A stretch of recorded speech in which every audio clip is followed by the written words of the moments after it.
9/11 hit. And every person who grew up during that time kind of woke up the next day with kind of a decision to make, because there was mass hysteria over what should we do with our Islam? Should we kind of be quiet about it? Should we take off the hijabs and shave our beards and kind of try to blend in?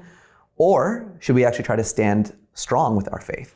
And I remember sitting and thinking about this, and really that event when I went back to college just a week later from my second year of college, saying, I want to make a conscious decision that I'm going to be a Muslim in a way that everyone can see from this point on, right? I'm going to pray in public if I got to pray in public, right? I'm going to speak about Islam. But Allah has amazing ways of putting us in situations that bring out the best in us.